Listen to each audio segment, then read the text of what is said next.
Hey. Hey, you. Yeah, you. Let me tell you that you are beautiful. Beautiful like sunrise, like thunder and lightning in the sky, like earth viewed from the moon. No, love, I don't mean handsome. Yes, I mean beautiful. Because we don't tell our men often enough that they are lovely and full of grace. But the truth is that you are beautiful. And I will repeat these words until you swallow them into the core of your being and you see them reflected in the mirror. The curve of your neck, the lines of your back, and the slope of your calves are nothing short of nature's masterpiece. You are a man, and you are beautiful. So darling, take off your wife beater. Leave your muscle tee in the closet. It's not essential that I see them out loud. There's no need for you to emphasize them. Not when I've already seen your most significant muscle when we're alone. Your heart.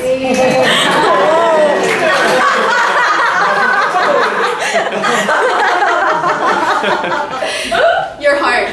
Beating its story against mine. I thought something else. Didn't we all? Your heart whispers all its aches into my ear about a childhood spent being told that one day life will be about winning bread versus winning hearts, making money versus making friends, growing old versus growing up.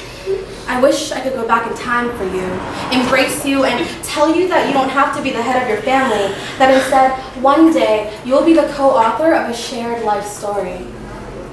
You wear your manhood with pride, but I see how you fumble with it as it hangs between your thoughts, limp and uncertain. That organ that defines so much of who you are or who you think you ought to be is only flesh and blood, nothing but mortal coil that ties you to the social mores and expectations.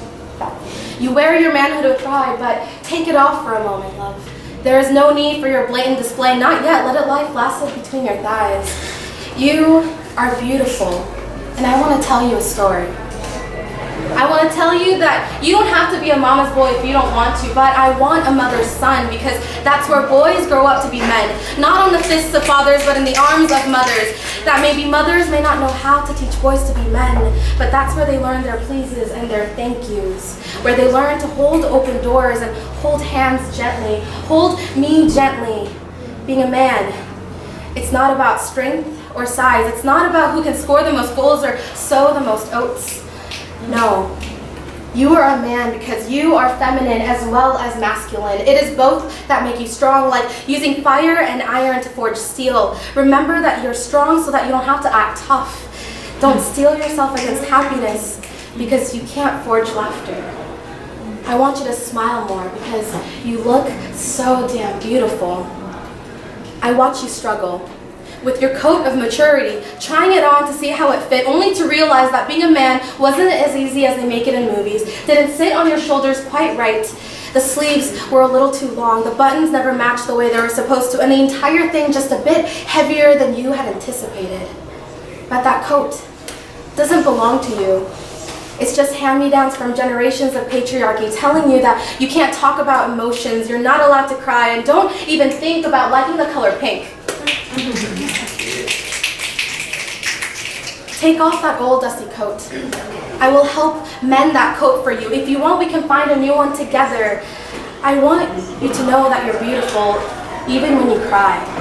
I love your puffy eyes and your clogged up nose. I want you to know that it's okay to struggle. You don't have to be strong all the time. It's not a weakness, I promise. You may not always know what it means to be a man, but I don't either.